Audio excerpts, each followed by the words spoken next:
Hey everybody, this is Russ Carson Jr., one of the genealogists here at Family Tree Nuts, and I'm here in Pickaway County, Ohio, and this is a very big treat, one of the biggest and most anticipated video projects that we've ever done, but I'm here with my own Grandma Carson, the matriarch of our family, the Carson number one, the hero to us all, and the reason that we're all here. So you want to go ahead and introduce yourself, Grandma?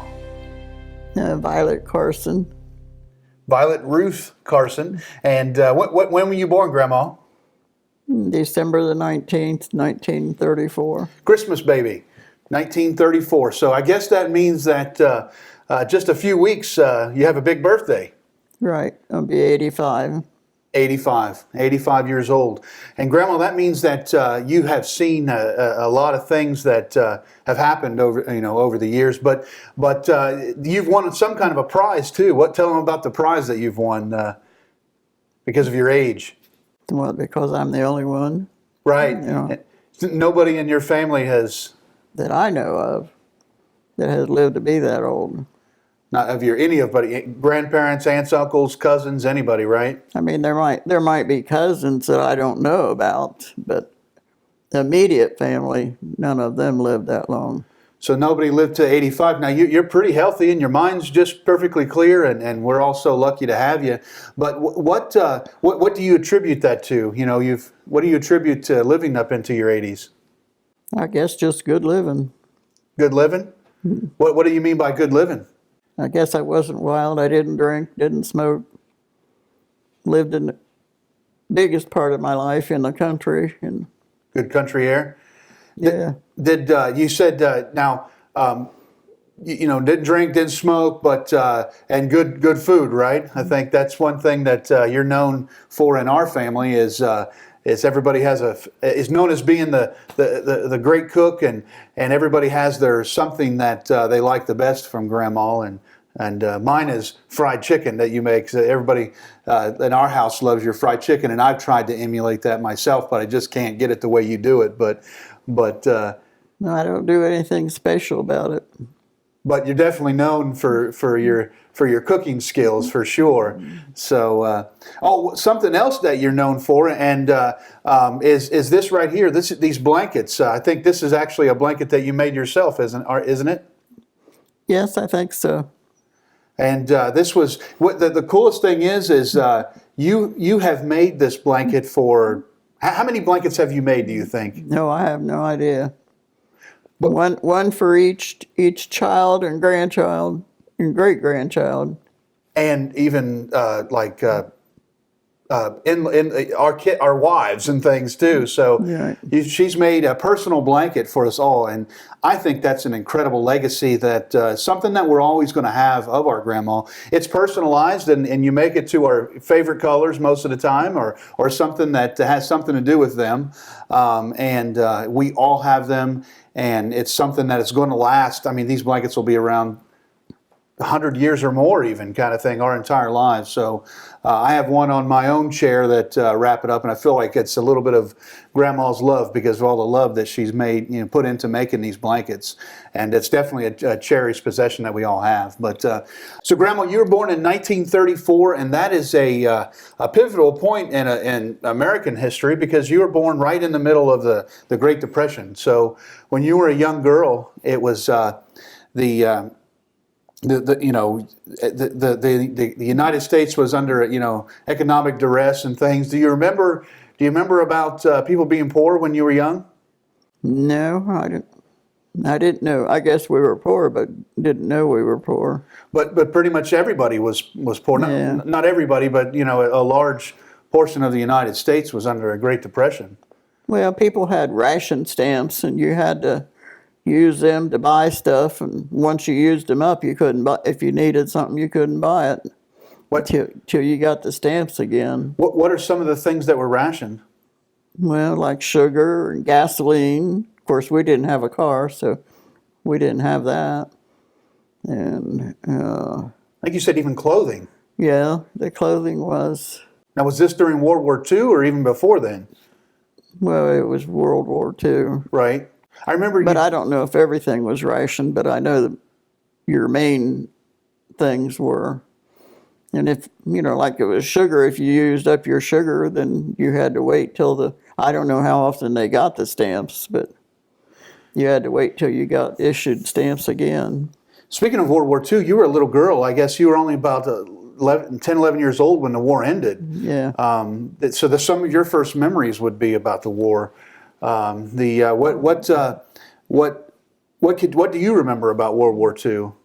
Well, otherwise, and I remember when it was open, we had, like I was telling you earlier, about the newsboy going up and down the street hollering, extra, extra, read all about it. And he had newspapers where you could buy them off of him, where they had the headlines that the war was ended.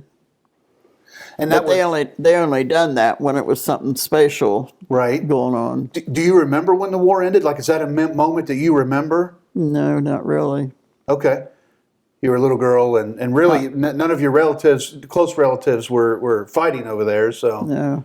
At the time. So I think you told me too during movies and such. You went to go see movies that they would break in with some news stories and. Well, in between your shows, a lot of times was westerns when you went on the weekend, and they were like serials that you watched so much of it, and then to see what happened, it was like a cliffhanger, and you had to go the next week to see what happened. If you couldn't go, then you don't know what happened to your characters. Huh. It's like your shows you watch on television now.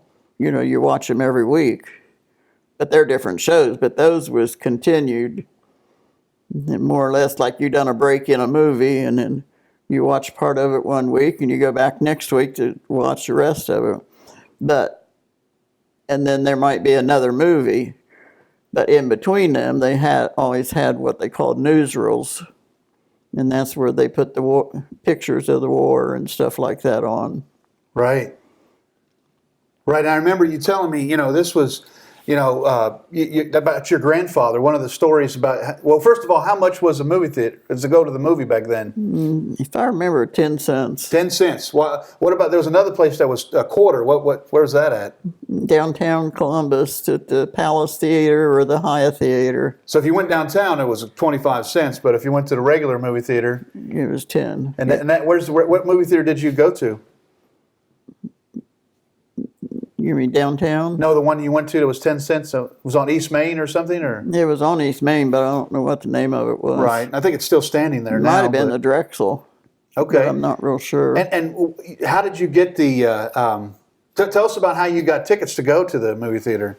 Well, Grandpa was what they called a junker. He went around and picked up scrap metal and stuff like that to sell it, I guess, to make extra money. That wasn't his full-time job. It was an extra thing he did. And he also collected newspapers. And when they had a paper drive, the government or something for it, if you had a handful of papers, then you could get in for free. So he distributed whatever grandkids lived with them or was around. He gave us all newspapers so we could get in. So you give it a fistful of newspapers, got you a movie ticket. So right. I thought that was a pretty neat story right there. Was the movies in color? No. The only way you saw colors if you went downtown. Okay, so you had to go downtown to see those color videos. Do you remember your first colored movie? I'm not sure. I remember going down there and watching Tarzan, but I don't know whether that was the first one. Tarzan, yeah, pretty neat. Now I know what is your first memory as a little girl? What was the first thing that you can remember? No, I really don't know. I think you told me you remember vaguely that when your father was passing away. Well, yeah. I remember when he was bedridden. He had scarlet fever, and his bed was set up by the picture window, and people from the church could come up and visit him on the porch, but they couldn't come in because we was under quarantine. Quarantine because he had scarlet fever, and that was 1939. Right. So let's talk a little bit about your father.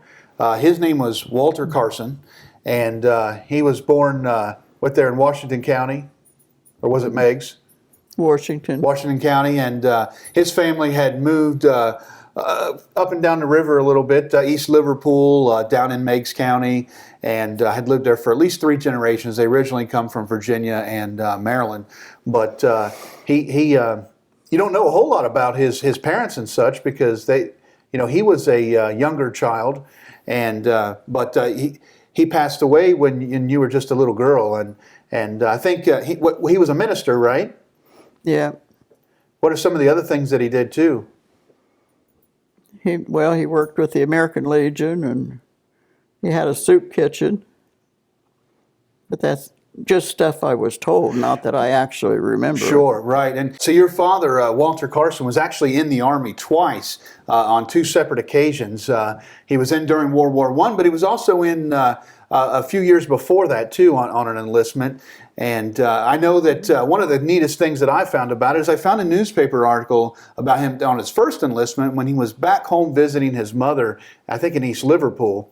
And it says that he was a basketball star on the base basketball team, which I thought that was pretty cool, being an athlete myself. I even saw at Fort Thomas, where he was stationed in his second enlistment, where he played basketball too. I've been and visited that and done a video there too. But that was a neat little story about him. But we know he was a minister. He was a preacher, ran a soup kitchen, and he had multiple letters of recommendation that you still have. I think you've got, 30 or 40 of those letters of recommendation about him. But he, of course, he had, there was 3 of you girls, and their names are, who were the names of the girls?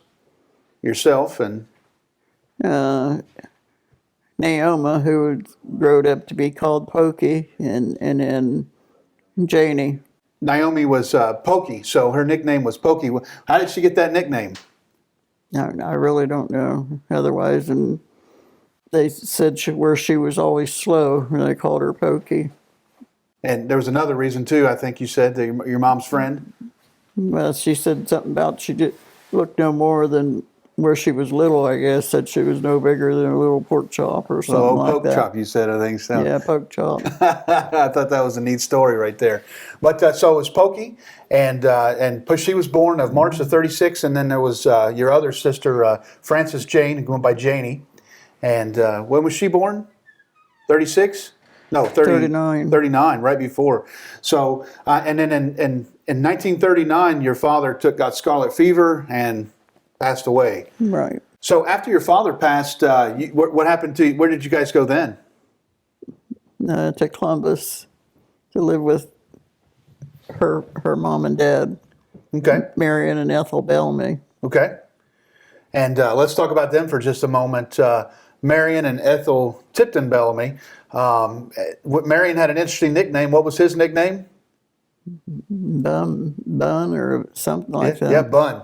But that was a pretty. So whenever I'm doing research, I find him as Bun. People referred to him as Bun, not Marion. So we don't really know where that nickname came from. But they actually get a little quick backstory on them. They were from down here in Monroe County, Pickaway County, where they were born, and that's interesting because Grandma didn't know that until later on, and her and her sister Pokey ended up moving right down to the same area that their grandparents had lived. So Grandma and her sister Pokey moved down to Pickaway County also and lived. But their parents were farmers, and they eventually moved to Circleville. And Marion or Bun had a couple of his brothers that passed away, I think in 1908, within just a few months of each other, of the mumps. And by 1910, they had moved to Columbus, where his father, Bernard, was a cement contractor, and Marion worked with them.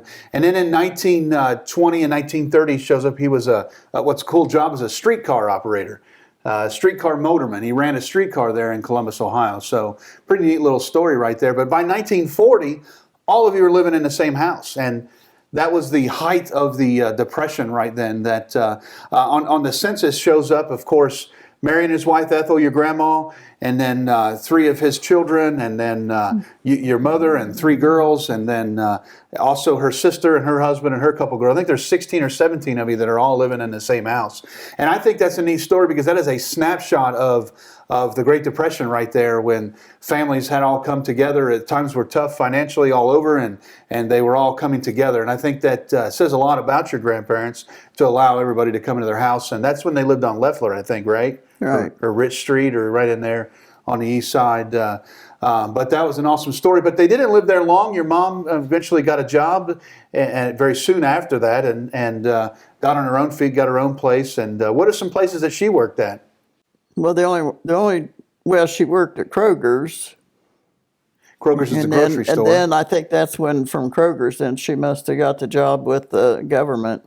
Okay. And I want to say it's Curtis Wright, but I don't think that's right.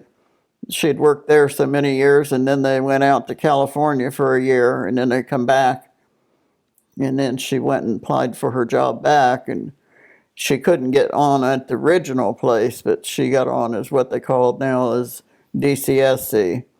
And she finished working there until, I think it was 77, 78 that she retired. That she had her 25 years in. Okay, so, and we didn't even introduce her name. Her name was Vivian Jane Bellamy Carson Shaw, which we're going to talk about that in a second. But she was born, I think, in 1915 or 1914, and she was born in Columbus, Ohio, and she pretty much lived almost her entire life there. And she passed away in 85 or 86. I think 86. But she, I think she worked at Kroger's, you said. And what was the neat thing about working at Kroger's? What was one of the bennies that, or one of the benefits that she had when she worked at the grocery store? Well, I just think their employees was allowed to have stuff that was going to be discarded if it was still good, but they couldn't sell it anymore. I mean, I don't know for sure, but I'm assuming that's what happened. And at the end of the Depression, that would have been a nice Benny, I guess, kind of thing. So, I think you said you didn't, during the Depression, you didn't realize that you were poor, kind of thing like that. But everybody was pretty poor during that time. But, what's one of the things you said you always had? We always had plenty of food. Always had plenty to eat. That was a big deal. What was one of your favorite things that you ate when you were a girl? I don't think I had any favorite thing. Was there anything that you didn't like? No. What about candy or anything like that? Snacks. What was one of your favorite snacks as a child? Well, we didn't have what you call snack food like they do now. Didn't exist, right? Little Debbie's and. No, they didn't have stuff like that. But candy bars. Was there a certain candy bar you always enjoyed, or? No. Tootsie Rolls or any of that kind of stuff? Nope, I don't remember having them. But, all right. I remember when margarine come out, margarine used to be white. And you eventually got a little pill with it. And you took your margarine and let it more or less get at room temperature, and then you had to mix that pill in it to make it yellow. And Mom used to let us girls mix it. Like you was playing with clay or something like that until you got it all mixed. Why would you want it yellow? Well, I guess that was just the thing. Okay. Because it looked too much like lard when you. Oh, I see. And see, lard was they didn't like you have Crisco now. Well, back then everything was lard. Okay. Let's go talk about your mother a little bit more. You said she worked for the DCSC, which Defense Contractors Supply Center, something like that. But she did work for 25 years, I think you said, and she retired. And towards the end of her career, what was her job? No, I guess she was a secretary to one of the head colonel or something like that. Secretary to the colonel. So she spent 25 years working for the supply center for the Department of Defense. So, in my opinion, well, she didn't work 25 years there. Well, when she was at the other place, I don't know how many years she was there. But it was all part of the military. She came back when she went to DCSC. It was in '63. Right. And then she retired, and I know it was after you was born, because it was 2 or 3 years after I started to work where I worked at in '74, and so I think it was about '77 or '78 that she retired. But and in my opinion, in working 25 years for the Department of Defense, I think she's really Right. done her part and done her service as much as a lot of military service members have had. So I think that's definitely something that's a legacy and something to be proud of too. And then when you were a little girl, you remember you were talking about what are some of the things that is not the same now that or that's not the same now that he did back then. Like what you said, he had some things delivered. What was delivered to you guys when you were a girl? Well, in the summertime, we had ice delivered. We always had milk delivered, but it was always in the bottles. In the wintertime, if you wasn't home to take it in, it would freeze, and you had your cream on the top of it, and the cream would come up out of the bottle. Oh my gosh! And then you had the paper cap on it, and it would always be right there on it. Did you shake it back up? Did you mix it back up, or Yeah. let it thaw out? Okay. Well, every time you was going to use the milk, you wanted to shake it up anyhow, so the cream would be mixed up with it. But I think some of the people probably took that cream off of it if they wanted to make whipped cream or something. Oh, neat. That's a neat I thing. don't know that my mom did, but I know that people did. And you said the Iceman came, and what the Iceman put. You didn't have a refrigerator. We had a. What you call an ice box. And for those that don't know what that is, what is an ice box?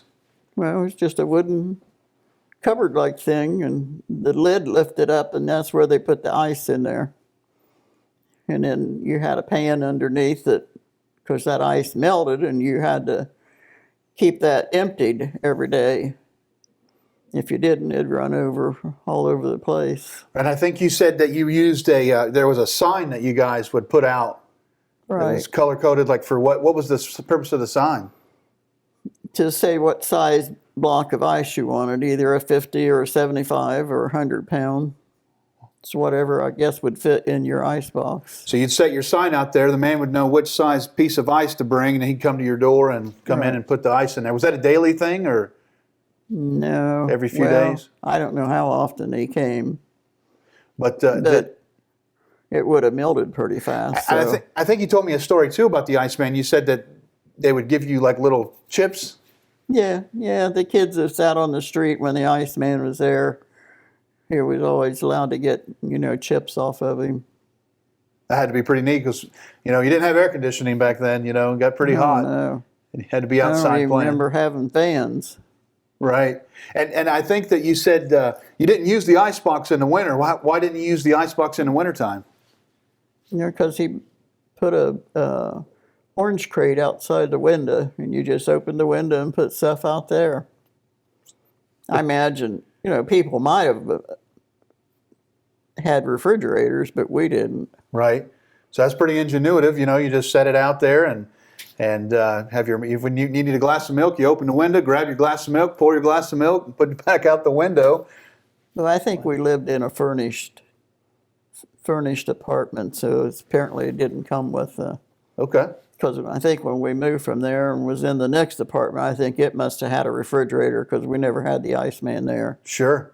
And then we lived in a one room, so I guess we must have really been poor because I don't know what happened. That there was 5 of us in one room. You had 2 beds, and then you had a little table. And you didn't have no bathroom. There were people that had the apartment behind us. You had to go through their apartment to get to just a toilet. You didn't have no tub or anything like that. There was like a closet that was off of your room. The curtain was up to it, and that's how you took a pan of water and done a bath like that.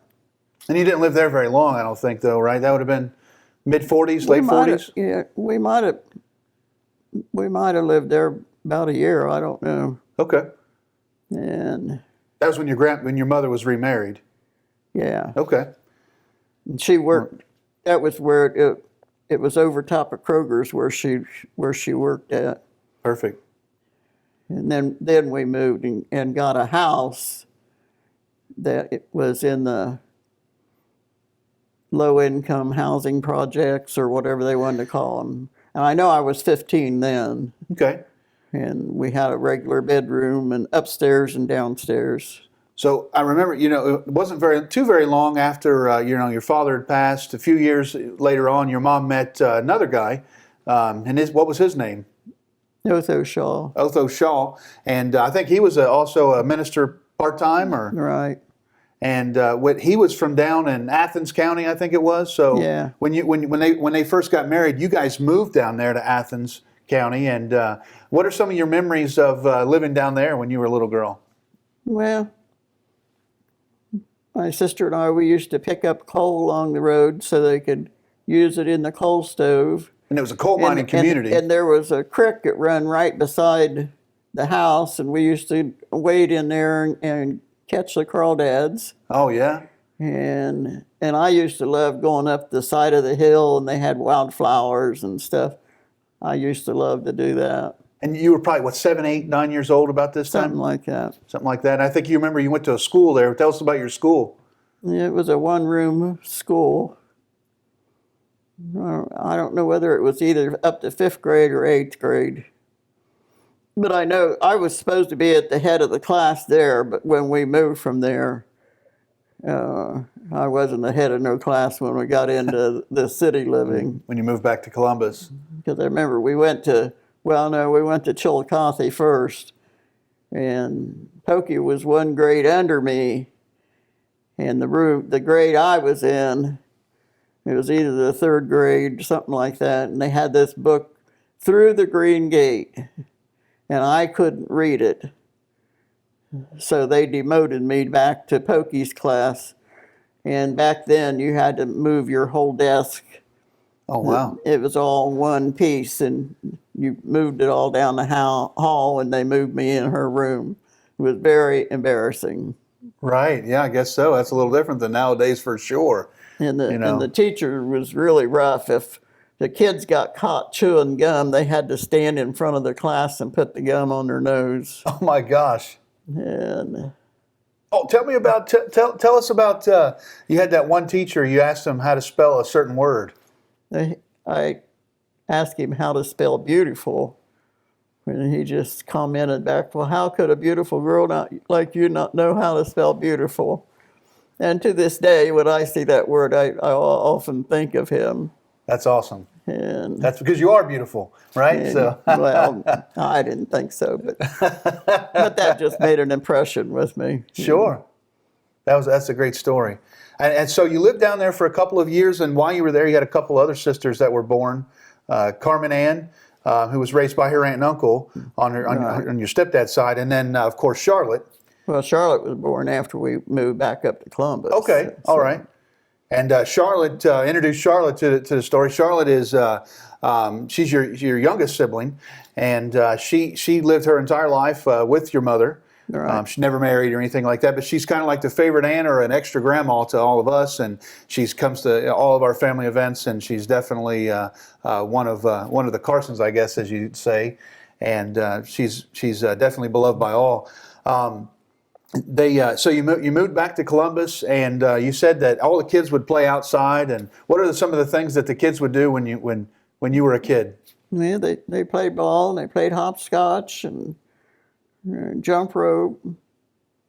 Some of them was lucky to have scooters, and sometimes they made their own scooters out of those orange crates, because the orange crate would be the front, and they put like handles on it, and then you had the board, and then they put a couple wheels on it. Okay. And the boys usually had those. But I don't think they have orange crates anymore. They do everything in the cardboard boxes. But people used to make furniture out of the orange crates, like stands by your chair, or they used it for firewood or whatever. Did you have a favorite game or a favorite? What are the things your favorite thing to do? Or no, not really. Cool. And you said the boys played baseball in the street and had to stop for cars to come by and right. things like that. So, was there a lot of kids in your neighborhood, or was it just a few? Or just a few. Okay. There was enough for them to get out. They probably didn't have enough for like a whole to do bases or stuff. They just got out there and hit the ball back and forth to each other. Now, when you were a teenager, what did the kids like to? What did the kids do? Like, what did you do for entertainment, for fun, or? I didn't do anything. Well, you did one thing. You remember I asked you, did you ever go roller skating? Tell them about your roller skating story. No, I don't want to share that. Basically, wasn't the most graceful, I think, on the roller skates and had to get them off. But Right. what are some of the? Did they go to the movies? Was there a hangout place that the kids went to? And Well, they probably did, but we weren't allowed to. okay, had pretty strict stepdad there, Yeah. kind of thing. But I know that. Tell us the story. I thought it was a neat story about your coats in the springtime. You and Pokey had gotten some new coats, or were supposed to have your coat on, and No, it was a girlfriend and my sister and I walked downtown, and Mom told us to make sure we had our coats on. it was early spring. Yeah. And we walked down to the courthouse or the state house and was walking around the sidewalk where the state house is. And it just happened a dispatch reporter was out there that day, and they wanted to take a picture of us girls because there we was with no coats on. And we thought that was pretty neat to take our picture, but then it turned out they put it right on the front page of the paper. And of course, then Mother found out we didn't have our coats on. So you were busted. Yeah. Nowadays, you got social media or taking a picture where you're at, or somebody took a picture and you're in the background, then they posted it. You got busted on the newspaper. So that would have been the early 40s or so, when that maybe mid 40s. Yeah. So that picture is out there, and we're going to find that. We're going to find that newspaper. I think you said you found it once, but I should have it there at home someplace, but I have no idea where it's at. Yeah, that's pretty neat. It might be in one of my album books. Pretty neat story. Do you remember? I think you said, did you guys have a television when you grew up? No, we didn't have a television until I was 18. Okay, and you bought that one yourself, I think you said. Right. So everyone listened to the radio, and tell us about the radio back then.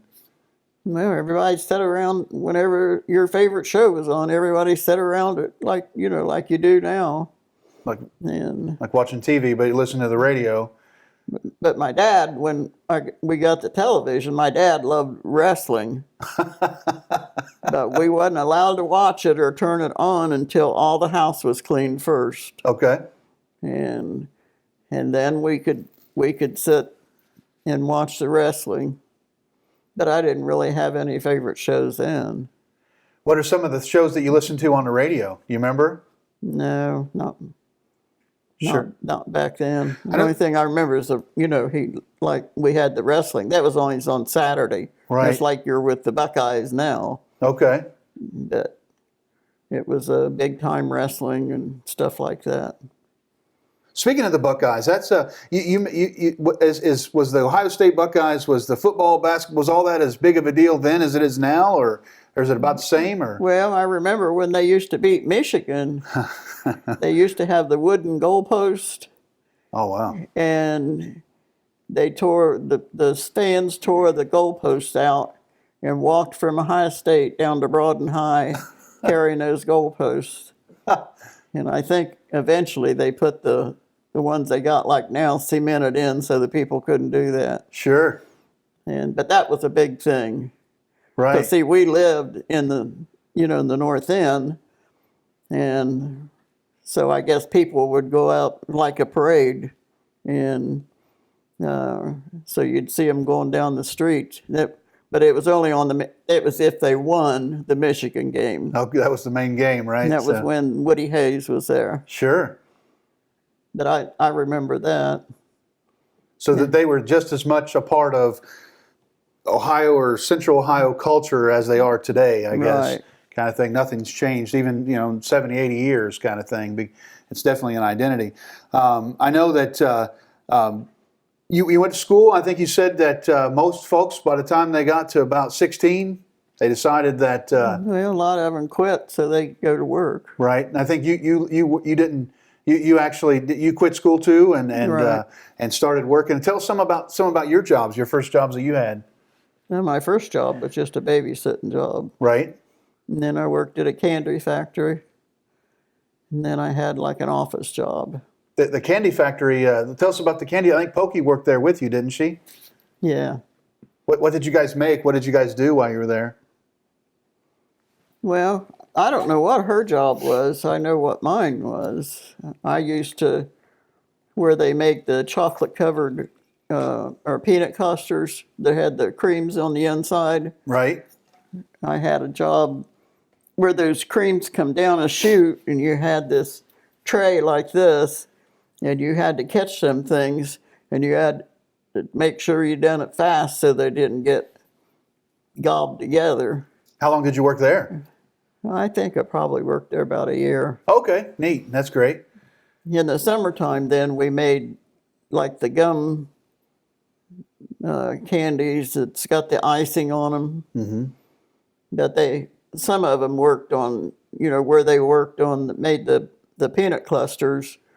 You had those centers when I caught them. Well, then they put them on this belt that had the chocolate comes on it and the peanuts. And I remember they had candy bars where they put it in there to melt. Yeah. Them things was huge. They were like this, and like tremendous. A regular candy bar nowadays, it was like 6 times what a candy bar is. Wow. And whenever they would break that up, then they always gave us, if there was chips of it. But the peanuts would clog up at the bin where they went through, and they used to give those to us because the clusters was supposed to have the cream in it, so couldn't use just the peanuts. Sure. And they always furnished lunch because there was no place around to go to. So they always had, every day they had the soup and a sandwich. Okay. And I don't remember whether we got charged for that or if that was just a benefit. And I had never ate green pea soup until on Mondays was always green pea soup and ham salad sandwiches. Okay. And I liked it. I still like it today, but nobody else that I know likes it. And you worked there, and I think you said you made enough money that you bought your own television set, and you're 18 years old. Right. And how do you remember how much that TV was? How much was a TV back then? I have no idea. Yeah, okay. I don't know if it was $25, $50, something like that, but it would have been relevant to what TVs are today. So, but and then of course we didn't have in our houses, we didn't have all that kind of stuff in the house. But Grandma, what are some of the trends, some of the things that people wore back then? What were some of the styles, clothing, hairstyles, some of the things? Well, I think the older women, they probably wore most of their hair up. Right. And I know the older women, when they went to church or went someplace, they always wore hats. I never wore hats.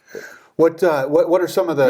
And the girls in school, you was in the know if you wore Spalding shoes. They're just black and white shoes. But they were expensive, and we never could afford them. But you had shoes that were similar. I think you said. Tell us the story about those shoes. Mom bought us a pair of shoes. I think they were pink and white for Easter. And somebody picked us up in a pickup truck, and my sister and I drug our toes of our shoes on the pavement, and it wore the sole part off up to the thread where they were sewed together. But we had to wear them that way because Mom couldn't afford to buy another pair of shoes. Right, and I think that's something that's common that all the way through. Kids are always tearing up shoes. I thought that was a neat story that you did the same thing. So did you get in trouble a lot, or were you in trouble just a little? Were you a great kid? Were you ornery? I guess I was okay. Pokey was sassy, but. What are some of the? Oh, I know. What are some of the punishments that you were given as a kid if you did wrong? Well, basically for one reason or another, I wasn't allowed to be manually punished. So right. my stepdad would make us recite Bible verses, Right. And one time he made it, because Pokey and I argued, he made us sit and face each other until we told each other we loved each other. Right. That was miserable. And you had to say it like you meant it, I guess, probably too. So you probably had to say it like you meant it as well. Yeah. So what type of music? Do you remember what kind of music your parents listened to on the radio at all, or? No. And you told me that I think. And then when you became like a teenager, what was popular music at the time? Well, they had other music, but I only listened to country music. So you listen to country music. What was some of your favorite bands or groups or singers back then? Well, I liked Ray Price and Hank Williams, like you said.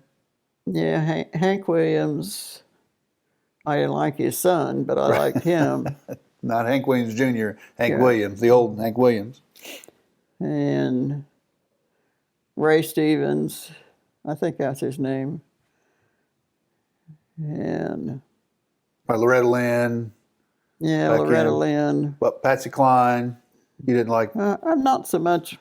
Patsy Cline was a little bit above me yet. But when I was older, I really had a big crush on a country singer. Oh, what was his name now? I forgot. Billy Crash Craddock. Billy Crash Craddock. I used to go to his concerts every year. I probably was in my 40s, and a couple of girls from work, and we always went down there. And because we went to see Conway Twitty and Loretta Lynn, and then he was always a third person that was on their thing. And when you get in line for an autograph, then one of the other girls told him, said, Billy, why don't you lay one on her? So he kissed me. Oh, really? Yeah. Oh, Billy Crash Craddock kissed you, huh? Yeah. Wow. He's not around here anymore. I don't know whether he sings anymore or not. Huh. But I have to look he's him up. more like a country rock. Okay. Country rock, like a Kid Rock or something like that today, I guess. But Because he always dressed like Elvis, and he always sang the song "Rub It In, Rub It In." Well, he always brought a girl from the audience up, but he come around here for quite a while there. It was back in the '80s, I guess, but then all of a sudden he wasn't around here anymore. Speaking of Elvis, you were around for the rise of Elvis. You know, you were a young. I wasn't an Elvis fan though. Wasn't a fan. Not like my daughter is. Okay, yeah. Of course, he was around for her too. But I like his religious songs, but I don't like his regular songs. Right. What are some? Do you remember any family traditions that you guys used to do as when you were kids? I know you said and what I mean is like you would go visit your Aunt Ruth and Uncle Tom. Well, whenever it was a holiday, we always went to my Aunt Ruth's. We always had their picnic, or it was always in the summertime. In the wintertime, I don't remember going there. But tell them about how you got there, how you went, because they were in Whitehall area. They lived out in Whitehall, and we rode the bus to the end of the bus line, and then there was a telephone booth there. So we had a thing set up that you put your dime in make the telephone call, and you let it ring either 4 or 6 times, and then hang up. So Uncle Tom knew that we was there, but then we also got our money back. Right. Because if he didn't answer the phone, well, then the money come back out to us. Sure. And there's a little signal. You couldn't just text him and tell him, "Hey, we're here." Well, we didn't have telephones like that. Right. But that's where that's where the family gatherings were. And when I say family gatherings, that's all the Bellamy's. Your mother and how many sisters? She had 4 sisters, I think, and 4 or 5 sisters. The brother and a brother was out in California, so he wasn't here. But George. most of the sisters was there. And the sisters were Frances, Mary. Well, now Lucille, I know Frances was Hattie. there. Lucille wasn't always there. She was there sometimes. Hattie was usually always there, and their kids. And that get together went on for many years, Right. on to where I was a kid, and my siblings and my generation went to those as when they were little. And you used to coordinate those get-togethers at what were we at Slate Run Park, I Well, think. we had it at different state parks, but the last few we had was at Slate Run. Right, and that was just a family get together. I think you would go there early in the morning to get the shelter Yeah. house, reserve it for Couple it. of So my granddaughters I would go over like 9 o'clock in the morning and wait until about noon when people started showing up. sure. So that was a family tradition that went on. What are some family recipes? What are some things that that you can remember that you guys always ate, or something that? There's one particular recipe, the Bill stuff there. Well, I guess my mom grew up with the Bill stuff, and basically that's just hamburger and kidney beans cooked together. And the way she told it was that it was during Depression times that they were going to make chili, and when they went to get the ingredients, all they had was the hamburger and the beans, and they fixed that and said that they just told the family it was because the grandpa his name was William, so it must have been my grandma's dad, and they said, well, we'll just call this Bill stuff, Got it. and that stayed with it. Bill, But then you always had to have fried potatoes along with it. that sounds good. And my mom had it with us growing, and then she passed it on to us, and I guess I passed it on with my kids. Right. And Bill would have been your grandmother, Ethel Bellamy's. Either her grandpa or her dad. Yeah, her dad was William Tipton. So Yeah. William Tipton, Ethel Tipton Bellamy, your mother, Vivian, you. So that your great grandmothers or grandfather. So that's a neat little tradition right there. One other thing too is your mother was always made cakes too, didn't she? Yep. She was known She went to a cake decorating thing, her and Aunt Ruth did, and Aunt Ruth was okay, but hers was too plain. Mom could see a picture like in a magazine or something, and she could copy it. Wow. She really had like some artistic abilities. So I remember some of my first birthday cakes, were she had made. They've been like a Winnie the Pooh head or something like that, that she made. So that's she always sold them, at work. neat. And I remember one year, I don't know whether there was a minister that kind of turned crooked. It was Leroy Jones, and one of the ladies that worked with her went to that church, and she wanted a birthday cake for him. And I said, Mom, how could you make a cake for A him? minister that went crooked, huh? Well, he wound up in prison. Oh, wow. Yeah. I mean, he lived up There's been a few. Delaware, north of Columbus. He had a big church. Leroy Jenkins, not Leroy Jones. Jenkins. Okay. And he was pretty crooked. Huh. I don't know what they finally sent him to jail for. I don't know whether it was embezzling or what. Sure. But he served time in prison. I said, I remember my mom, I asked her when my dad was preaching and my mom played the piano in church, and I said, how did you do that with those girls? She said, you sat in the front row, and your dad carried a switch that he put on the side of the pulpit, and if you girls started moving, he reached over and got a hold of it, and you knew to behave yourself. Grab that switch, huh? And I would assume it probably was me, because I was the older one. Sure. And I remember one time where people donated stuff to him, and he had this great big box of little bags of potato chips. And there was a school back behind us. When the school was out and the kids had to walk past our house, I gave all his potato chips away to kids as they come down the street. And Mom said he closed me in the closet for punishment for that. He didn't whip me, he put me in the closet. Wow. Interesting. No, I don't think it was very long, but I guess they didn't believe in whipping or anything. I don't remember ever that. And I don't remember doing that. I just remember them telling me that I done that. Sure. But I have a thing about riding elevators or being in a closed area.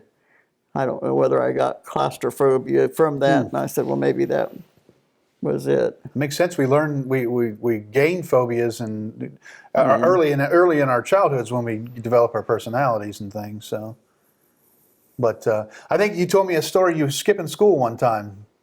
Yeah, the only time I ever missed school was because I didn't have good grades in school, and this really, really old maid teacher said that if they was going to have an English test, and if we didn't pass it, we had to stay after school until we did pass it. And I only had so much time to get home, or my dad would be on to me. And I knew I wasn't going to pass it, so I didn't go to school. I went to my aunt's and spent the day. And when I went home, I told my mom what I'd done, and I told her I wasn't going back, that I was going to quit school. Right. And that's when, what grade was that? At ninth grade, I think you said, right? Yeah. But that was very common, for the time period to do that and go back to work.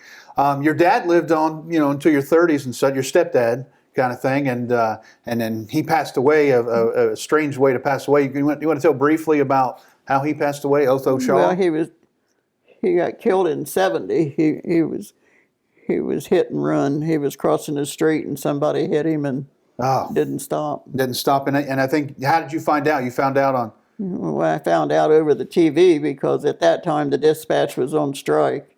Right. And the news come on the TV.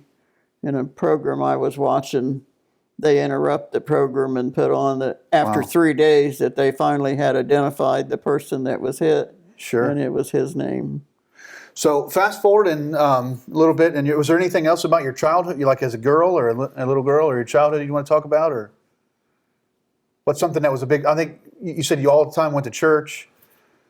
Yeah, that basically was about the only thing we was allowed to do. Go to church. I think you were a counselor at a church camp. Oh, when I was 15, probably when I was 14, I went to camp for the first time, and then the next year I went as a junior counselor because I knew I was 15 when I done that. And I loved that because I was away from home, and they had a lake.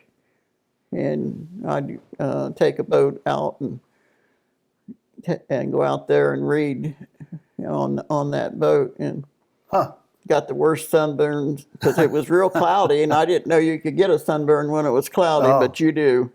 I don't know, but all by yourself, I guess. Yeah. And you've always been a reader. Right. You've always been a reader. My whole life, always had a book in your pocketbook over there. So. Well, I guess that's how you travel to different things. You can't afford them, so. That's where your fantasy is. You read the books about things. Wonderful. Wonderful story. Kids today don't know how to do that. They've got all their entertainment right in front of them. And I think that you told me a story one time about your grandfather, Bun Bellamy, taking you to camp also? Well, he took me to Circleville to the church camp there. I vaguely remember us riding a Greyhound bus down there. And then we walked 2 or 3 blocks down to where the camp meeting was. Sure. And I probably was about 15 or 16, something like that, but I just vaguely remember that. I may have even been younger than that. But sure. Been the why first time. he happened to take me, I really don't know. And you ended up living there and working there every day, but you didn't know that at the time. Are there any world events that you can remember? Like when you were a kid, do you remember the ending of World War II? Do you remember the Korean War? Do you remember, certain presidents getting elected? Cold War. Roosevelt, I guess, was when he passed away. I think it was kind of big news, and other than that, I don't. It just. I wasn't into news that much, Politics and because we didn't have TV, you don't pay. It's not part of your life. It probably was the adults, but not the kids. Sure. So then in the 50s, you became a mother yourself, and how many children do you have? 5. 5 children, and their names are? Russell, Barbara, Dan, Dennis, and Tim. Okay. And Tim, who has passed away. Yes, ma'am. Yes, my Uncle Tim. Which one of those children are your favorites? None of them. None of them. I mean, they're all my favorites. I don't have no pick on any of them. Is that what they think too, or? No, they don't. My oldest son thinks he's the number one, and my third child, he thinks he's the number one. Tell us some stories about those two guys. I know you have two other sons, but Well, I never could leave them alone together. If I went someplace, I either had to take one of them with me or make sure one of them was going someplace, because they both thought they ruled the roost. And surely not. And this is my dad, Russ, and my Uncle Dan. So. And I guess Russ would try to think he was the boss of everybody, and Dan wasn't going to take orders from him. So, and then what about Barbara? Where was she at in all these things? Yeah, she was there at the house. Her and Dennis was pretty well good buddies growing up. Right. Dennis was more like a bookworm, and Barbara was too. Sure. The others just done it, to get by. I know that of course when the kids were young and in elementary school, they of course lived in Columbus, but then you ended up moving out here to the country. Well, we moved to the country in 63, 64, 66. 66. And Tim wasn't in school yet, and the others was like in the first grade and the second grade, something like that. And the oldest one was graduating from junior high, and then Barb was just under him. But so biggest share of their school life was all down here. Sure. Well, Dad would have been, if that was 66, Dad would have been about 10 or 11 years old, I guess, at that time when. Well, he was. I don't know whether they had the sixth grade then. Right. Because see, like now the middle school is 6, 7, and 8. Sure. But I'm not sure whether that's what was there, whether he was. Pretty sure they had graduation, and that was the first that, Westfall was built over there. And they went to Jackson Elementary, I think. Right. Do you know what? Do you want to tell people why you moved them out of Columbus at all, or? So they didn't get killed. Right. It was getting rough, is what you just told me. Well, there was some blacks that didn't get along with Daniel. Right. And about every day he'd come home and they were getting into a fight. I don't remember Russ so much. That was a turbulent time. Yeah. It was a turbulent time the 60s were for that type of thing. Well, Dan never backed down from no fight. Right. And I don't know whether he instigated any of them, but he never backed down. And so I figured when the opportunity was, the house was available, I thought that'd be the best thing in the world. I think he told me he got jumped or something by 4 or 5. Well, he did. Yeah. So. It was just one particular boy. I mean, they just didn't, you got a kid that you clash. And your sister had moved out here to Pickaway County with her husband, and then her landlord had an 8-room house, and where we had so little furniture when we moved in, if you talked in the rooms, your voice echoed. And the first Christmas we was down there, the kids went out and cut their own tree down, and the ceilings was 10 foot, but they had to cut off quite a bit of it because we couldn't get it in the door. Wow. And when they finally did get it to where it would fit, I could only decorate the front of it because I didn't have enough decorations for it. And this was an old farmhouse that had a bunch of rooms and things. It did have a bathroom in it, though. Right. Because I wouldn't have moved in it if it didn't have a bathroom. It had an old coal furnace, I think you said. Yeah, it had a coal furnace. And we had to learn how to do to make the fire last through the night.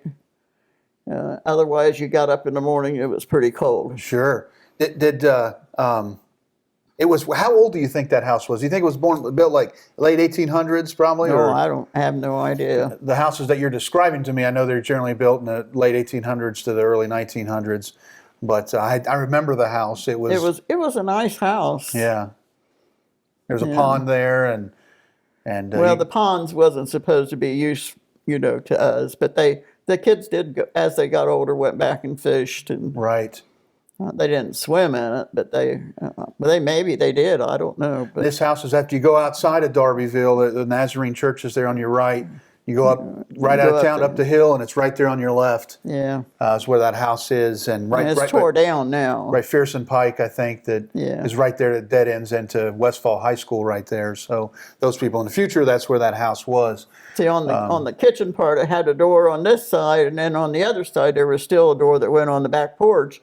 And when it was real snowy, then we used to, if we see somebody coming up the hill, we'd watch out the one side of the door, and then we'd go to the other door to make sure that the people made it up the hill. If we didn't see them come up, then the kids went out to see if they needed some help. Sure. So you were in your mid-30s, I guess, when you moved out to the country. So you've lived more of your life, but quite a bit more than your life here in the Pickaway County. Well, I didn't learn to drive till I was 40-some years old.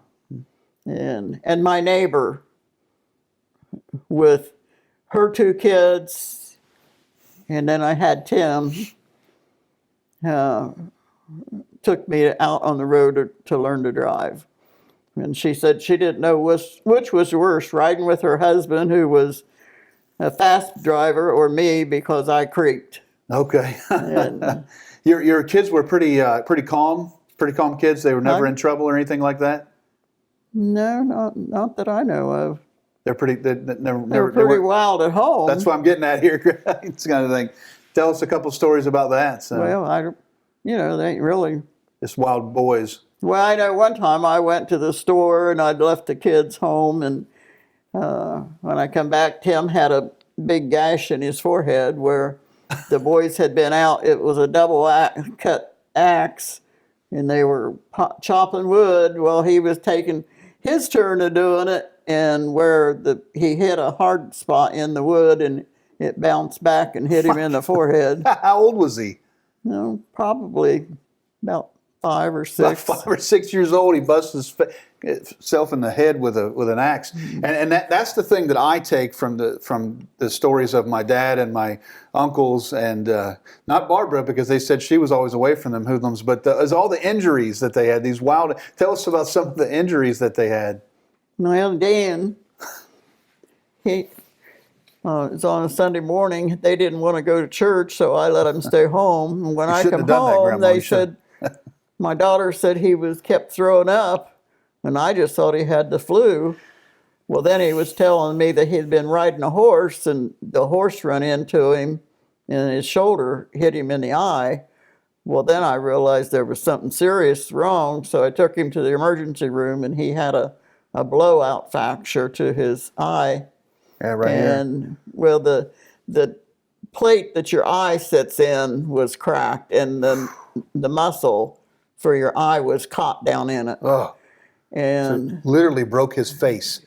So I had to take him up to Children's, and he had to have, I don't think it was emergency surgery, but he had to have surgery to replace that. And it didn't take, so he had to have it redone. And he was up at OSU the second time. But then after that, he was okay. There were some other injuries some wild injuries, I think, that the kids had. No, I don't know too much other. Dad broke his wrist. Well, your dad, when your dad was 5, he fell and broke his wrist and had a cast on it, and your teacher thought he was doing so great learning how, write with his left hand. And I told her, well, he's left-handed. That's why he's doing so good. No kidding, right? And apparently she didn't realize that, so I don't know whether it was close in the school year. And I guess one time Barbara got her heel caught in the spokes on the bike, and it cut through her shoe and her sock. And oh my gosh! She had to have a whole lot of stitches on her heel. And remember something about Dennis's ear? Well, we was at the country jamboree, and he fell on a picnic table and about cut his ear off. Oh my gosh! And we had to leave. It was out in Reynoldsburg, but the first hospital then was out in East Columbus. It was called Liberty or something like that. it was more or less a hospital people didn't go to. Right. But it was the closest one that we come to, and so he had to have his ear sewed back on, but I guess it was okay after that. Going back to Dan's injury with the horse, I think he said the horse stopped and threw him off, and he was looking, and the other horse came and hit him with its shoulder right in the face. He fell off of it because they was riding bareback. They were work horses racing, and they were riding bareback. But he wasn't supposed to have went down to the neighbor's house, right? Which he did, and they were riding it down in the bottoms where we lived, and then he just fell off of it. And then the other one was so close behind him, he couldn't get out of the way fast enough. Right. He took him to Berger, and they told him he needed to go to Children's. And how did you get to Children's Hospital from Berger? Well, back then they didn't have ambulances. The funeral homes supplied, well, I called it the hearse, but it really was an ambulance. Okay. And so you put him in the back of a hearse. They put him in there, and then I sat in the front, and that's why I said I was shocked, because they were driving up 23, and I looked over and I saw he was going 100 miles. But it didn't feel like it in the car that she was driving fast. But he didn't put his sirens on until he got to where so there was traffic, and then he'd put the siren on and then pull around the medium thing and then back out on the highway. What a scary time at the time. We're laughing now, or I'm laughing, but it was a scary time for sure. Then when that happened. So, anything else from your kids' time period that when they were young? They were good kids. I know they played sports and were active. And Barbara was in the band, and Dennis was. Well, Dennis got hit square at the mouth playing baseball, and I didn't think, or little league, and I didn't think he would ever play again. But he did. He went back, and I think they played until they were 3 or 4 years. Yeah. And that was good time. I mean, we done that, and. But those Carson kids were known at Westfall, I guess. Yeah. One after another, almost there for a little while, every other year. So. Well, Dennis and Dan weren't in the same grade. They were a grade apart. Right. But Dennis was always what you call the good kid at school. And Dan was always, daredevil or whatever. Right. And I know the principal one time said, who's a pilot now. I had to have Dennis in the office today that he was doing this. And I said, are you sure you had Dennis or did you have Dan? And then he reclouded and said, yeah, I think it was Dan. Mm. And Tim was another one. He wouldn't back down. If somebody tried to accuse him of something, because at one time their school, when they was in the 4th or 5th grade, they went on a bus trip, a field trip. And some of the boys had, I don't know what they had on the bus. I don't know whether they had cigarettes or something. Anyhow, he was sitting where they were, and he got accused of doing that too. And he said, no, he did not do that. Right. And the principal at that time took their stories. Well, then they called the superintendent of the school in, and the superintendent was, giving them all a punishment, and they was giving Tim one, and I guess Tim just told him, I did not do that, and I'm not taking your punishment. And he got up and walked out.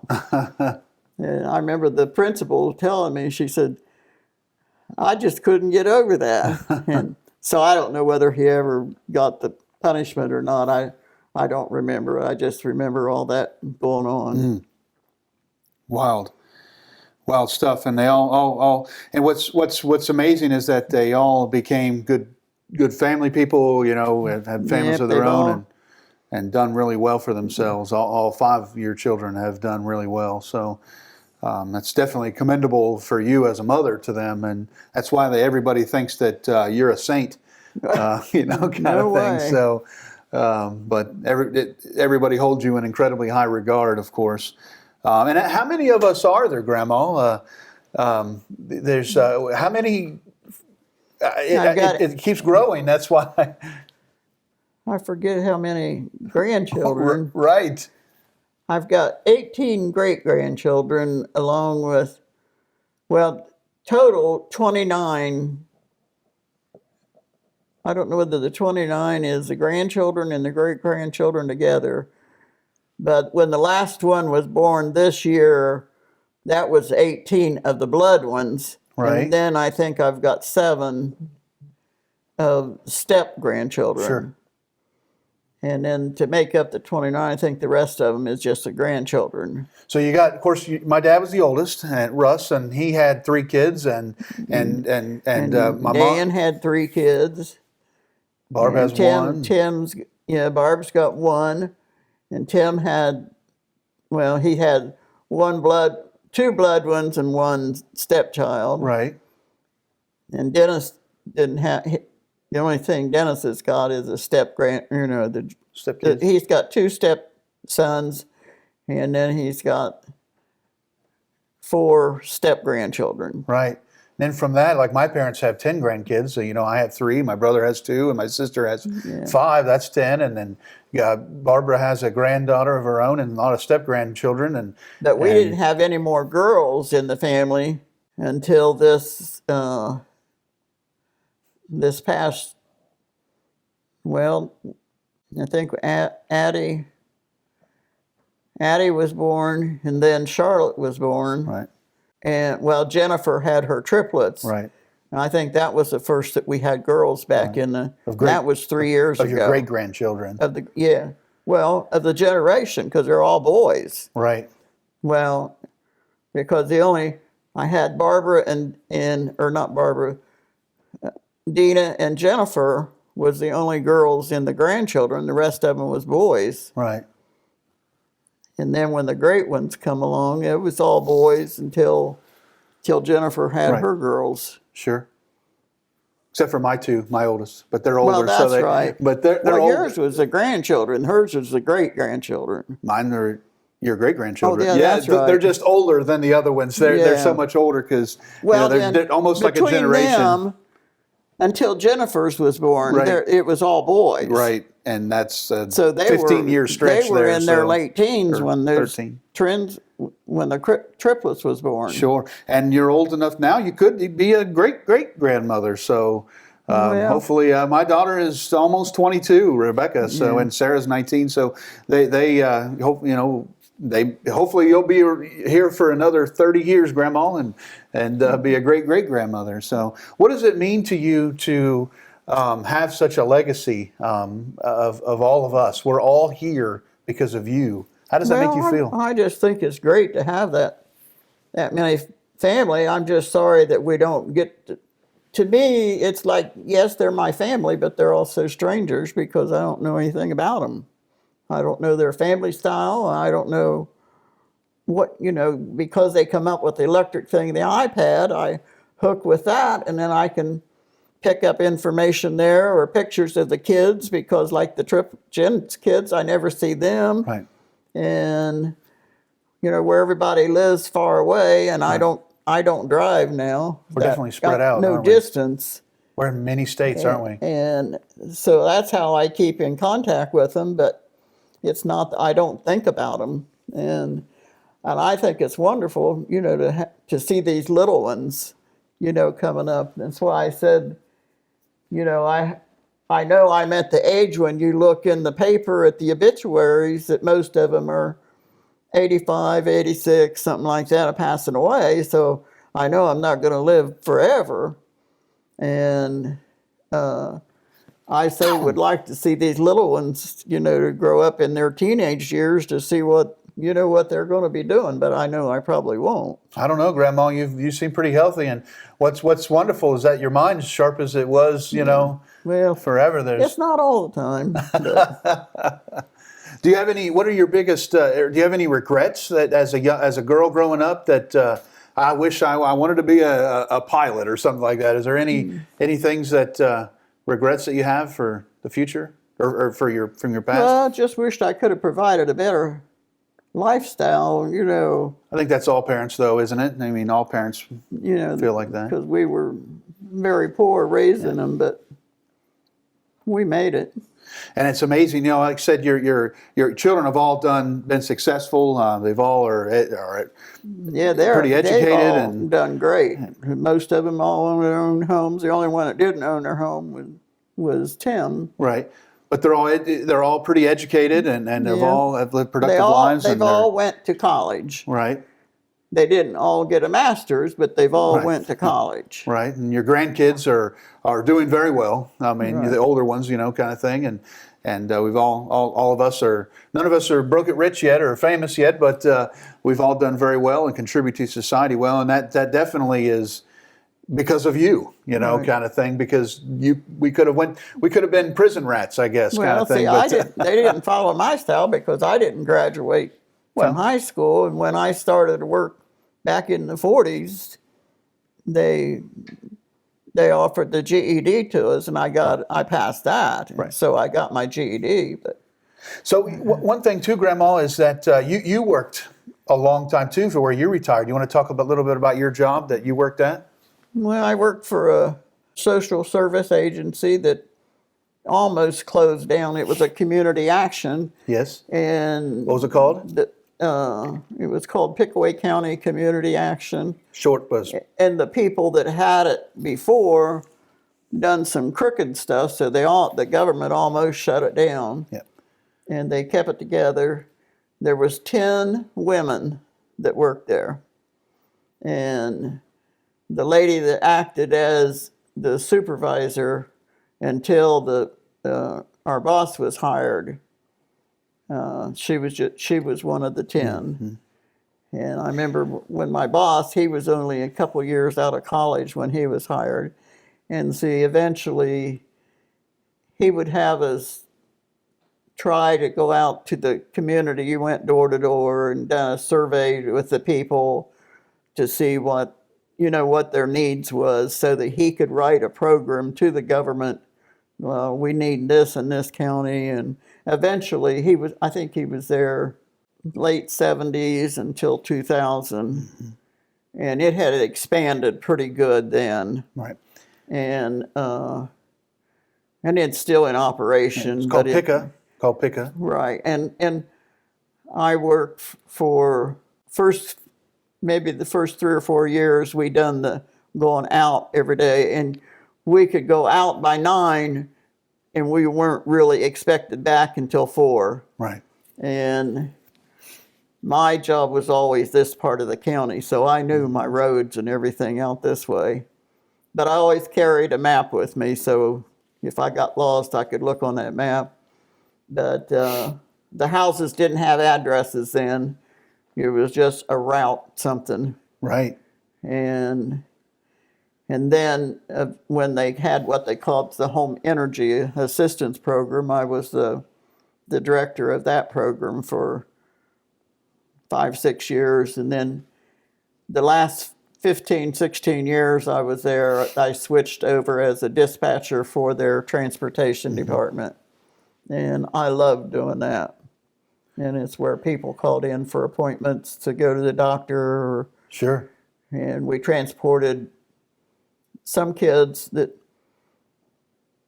was behavior problems. They had to go to a special school, and they contracted with us to pick them up. Right. Or there was kids with disabilities, and we took them.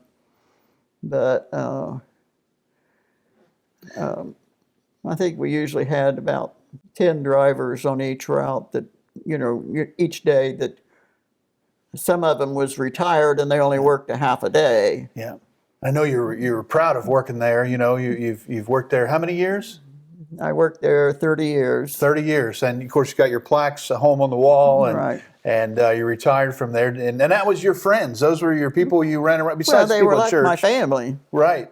And you still are in communication with but most many of of those them people. The ones I was the closest to, it's all passed away except for 1 or 2. Right. And you guys always had a float in the pumpkin show, and all of us grandkids, or not all of us, but most of us back in went in the 80s, it. we done what they called Toys for Tots, and we collected toys. And that's why I was telling my granddaughter the other day that the first year we done it, that we made doll clothes for the dolls and redressed the dolls, and got trucks that in cars and painted them and just made a big deal. It was like a family thing. Sure.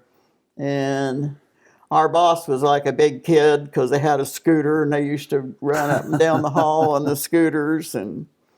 But I said it was so disappointing because the parents would come and pick up this bag of toys that you had for them, and we wrapped everything.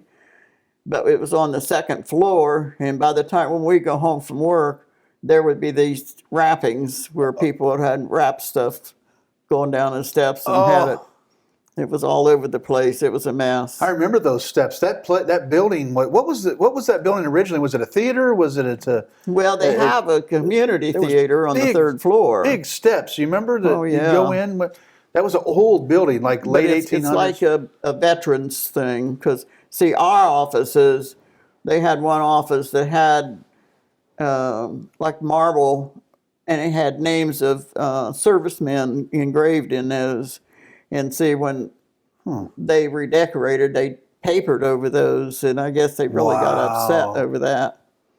But it's called Memorial Hall. Okay. But now they've made it more related to the vets and stuff like that. I remember. Because, see, the library was downstairs, and then our office was on the second floor, and then the third floor was where they had the community plays, and they still have them. There's like an amphitheater or something in there. It's called Roundtown Theater. Okay, yeah, because I remember going through one of the closets and ended up in that. And I wasn't supposed to, but of course. And they had bats really bad up there because one of the girls used to have programs in after work for Alcoholic Anonymous.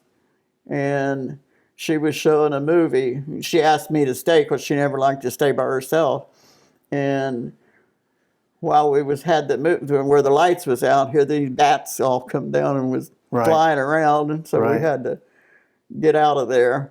Right. So after that, I guess they started, trying to seal it up so they couldn't get down there.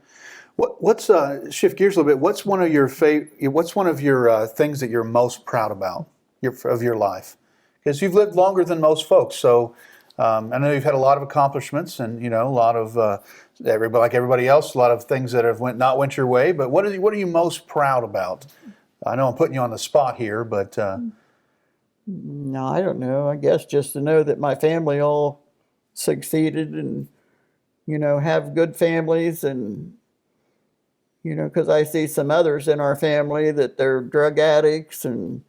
Or one thing or another, they've been in this kind of trouble or that kind of trouble, and your family has not. My kids did not. Right. I'm not going to say they wasn't ever in trouble, but they just, they overcome whatever their trouble was. So you're most proud of your family and what they have become. That's your biggest. That's your life achievement, I guess, kind of thing. And I guess the one time the local paper come out and. They done stories, and that's when I was in the transportation, and they come and done a story on me, and they put me on the front page of the paper. I remember. And everyone said, I have a copy. Because I was above the fold, that made it was important. Right. So I didn't know anything about that. Made it above the fold on the newspaper. Right. I was in the Marine Corps during that time. I remember that. But that was pretty neat, because everybody... I just seemed to be well liked in my, growing up. I have no doubts. And what my coworkers, it was like that was my second family. Sure. And because we grew up together, and more or less, Right. as the agency grew, we grew too. Sure. And what's something, and I'm putting you on the spot again here, but what is something that you would like to tell your descendants? Like I said, right now there's 40 some of us already, but as the years go on, and you see, I'm a genealogist, so I know that your 200 years from now, your seventh great grandchildren are going to see this video, and that is so awesome, I think. But because I couldn't even imagine having something like that of my of the past, but what is something that you would want to tell your descendants, your great great grandchildren, your great great greats, your 4-time, 5th, 6-time greats? Well, I would like to see them. I'm not really into politics or religion, but I would like to see each one of the families to get into church. Okay. And raise their families in church. Okay. I tried raising mine, but I still think, they didn't all, as they got older, they didn't want to go anymore.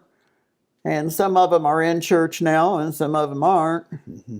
And out of my mom's family, I'm the only one that's in church. Right. But I think it's because of my mom taking it, raising us that way. That's put that instinct in us that whether you went to church or not, you knew the right from wrong. Right. But I think that's important to have church part of your family. And what sort of sage wisdom do you have, that you've lived your life and you're smarter than all of us and have more life experiences?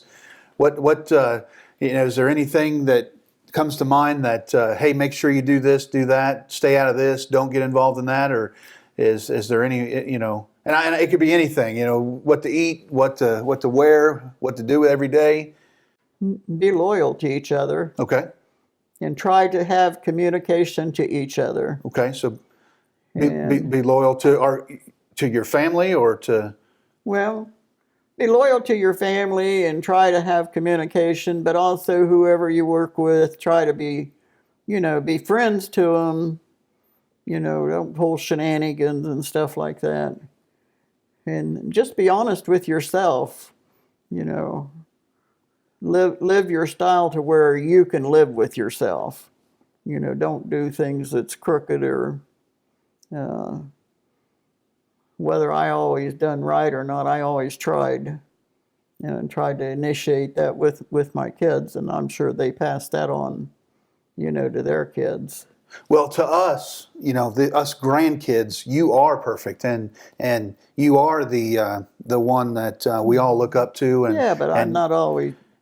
But I've had bad things that I've done in my life too. But we weren't here for that. Right, true. We weren't here for that. So to us, you are the epitome of saintlyhood. You are the greatest woman that we know. We've ever known. Well, I think once I moved to the country, it was like I lived a different life. Right. And because when we lived in the city, it was like hectic all the time. And it was just so peaceful, and it was a struggle, but it was so much different living in the country than what it was living in the city. And I remember to myself saying, man, I've never heard my grandmother say anything bad about anybody. I've never, that kind of thing. And as I've grown, I've looked up to you that, well, what would my grandma think about that? Yeah. Things that come out of my mouth. If I'm going to put something on Facebook, what would my grandmother think about me putting this out there? So that's the influence that you've had on us, and I know that that's quite a positive. We hold you in high regard and think highly about who you are, and you've given a great example to all of us on how to be. Well, I don't care. I don't discuss politics with anybody. I'm registered Democrat, but I vote whoever I think is a good person. Right. I'm not a Trump person, but it's not because he's Republican. Grandma, don't go too far. That has nothing to do with it. I didn't like him before he ever became a president. Right. And to edit this crap and out. It hasn't changed. but other than that, But that's what I try to, because Charlotte, everybody in our family, I think, is for Trump, and that's fine. And I think he's done a lot of good, but I still don't like him. I understand. Yes, ma'am. Because I didn't like him as a person when he had to have his show. It was Apprentice or something like that. Yeah. So. And I could not stand him. I think he's arrogant. Right. And he showed that, when he's been on the television and lose his temper, and I said, yes, you can do that, but you got to learn to control that when you're doing it in the public. And we've done a good job as a family to not get too involved with that around one another, and because that definitely causes problems. politics. Right. But Right. I guess my grandpa and them was Democrats when they was growing up, and I think I was registered a Republican until one year some president was going to be Democrat, and I wanted to vote for him, so I had to change my party. So since then, I've left it. But I don't vote in the spring because there you have to vote strictly your party. Right. I always vote in the fall, and you can vote for either Right. party. And I always vote for who I feel is the best. And I think that's the way most of American politics has been over the years, except for Right. recently, like in the Civil War time and recently. But that's a whole nother show, Yeah. I guess. But is there anything else that you'd like to add that you would like to tell about your life or plug into the video here? Or No. is there anything that you've laid awake thinking about that I wish you could know? And No, it's just that, like I said, I love all these babies that's just been born recently. There's a And I bunch. pray for them every night that they're able to grow up and be good little, adults, and wish I could see them all. And get so excited when I see a picture of them, on the internet, and see how much they've grown. And the only one really that I'm around much right now is Dina's little boy, Isaac. And I guess I've kind of got, attached to him. Right. Because you see him all the time, and he And lives down the road. they've got a little girl, and I said those two are as different as night and day. The little girl's like a little hellion, and the little boy was always so quiet, and she's just a complete opposite. Right. I mean, she's into this and she's into that, and that's why my granddaughter said if she had known kids were like she is when she had her first one, she wouldn't have had the second one. Mm-hmm. But Isaac was such a quiet baby. With Dina, who was too, her mom was, Right. when she was little. Well, Dina's your favorite grandchild, though. No, Yes. yes, I don't have no favorites. Grandma, come on. Come No. on. So, I don't have. It's just that she's close. I mean, Yes, we I see know. each other I a know. lot. We love you, Dina. And I So- think because I raised her most of the time, I think she's closer to me than she is her mother. Right. Right. I mean, her mother was there, but her dad had custody of her, and her mom had opportunities to see her. She just didn't do it. Sure. Looking at your life as a parent, looking at raising 5 kids and having this giant family now. Very hectic. Yeah. What would if there was anything that you look back that you would absolutely change from your parenting style? What would that one thing be? To be more patient with them, I guess, instead of losing my cool all the time and hollering at them. Try to sit down with them and be more of a counselor to them instead of, looking for the bad things. But they were pretty rambunctious too. So for those of us that are, we still have a ways to go. Those of us youngins have a ways to go and to get to your age. While we're all still most of us are still in working time and in our careers, what would you say, looking back, is your advice for people like us? Well, there again, I would say it's a shame that nowadays most parents usually have to work and kids are being raised in the daycares.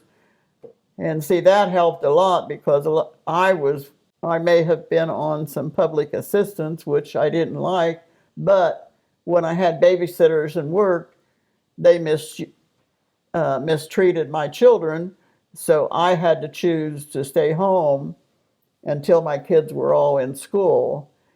And I think that was a great thing, to be able to be with your kids, even though a lot of times we had a lot of frustration because of the age difference. But they seemed to adjust pretty well. That we didn't have a lot of money, but we tried to let them keep up and do things that they wanted to. But I would just say, be there for your children. If you can have a parent home with them so they don't have to be raised in a daycare. But I understand these days you have to. And even if you do, try when you come home, even though you're tired and you got chores at home, still find time to spend them with your children. And read to them, or if they have something of interest, a ball game or whatever, take time to do that. Only little once, right? Huh? They're only little once, right? Right. And you miss out on so much when they're in daycare. Now see, like Dina, her children's growed up in daycare, but she had some good teachers that when they learned how, I don't know whether they do it so much with the little girl, but when Isaac was in daycare, when he learned to walk, they took pictures and sent it to her on the telephone.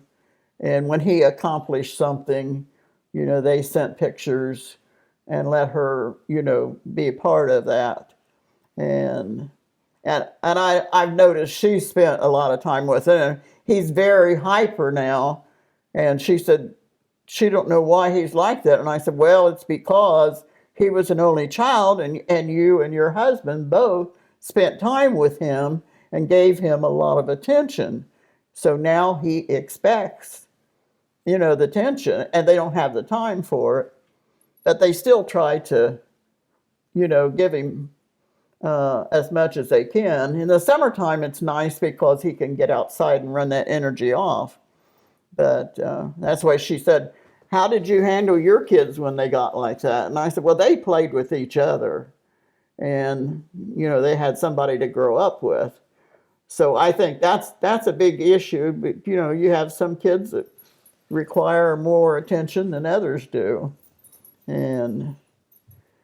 But that's what I would say, is if you can, make sure you have time, because there's, like her sister, she worked, and when she came home, she felt like she was entitled to spend time for her evening, and her kids just done what they wanted to, and they, pretty well wrecked their house. You can leave that out if you want to, but that's basically what I'm comparing to. Yeah. You have to, as they're growing, because if you don't, the kids, as they get older, then their lifestyle is going to change to the bad things, not the good things. And it's good if they can be involved in, in groups with their, their age groups, or, like I said, my daughter was involved in the band, and my granddaughter was involved in the band, and it's stuff like that. It's not that much costly. It's time that you've got to put out. And some of the parents can't do that because where they work.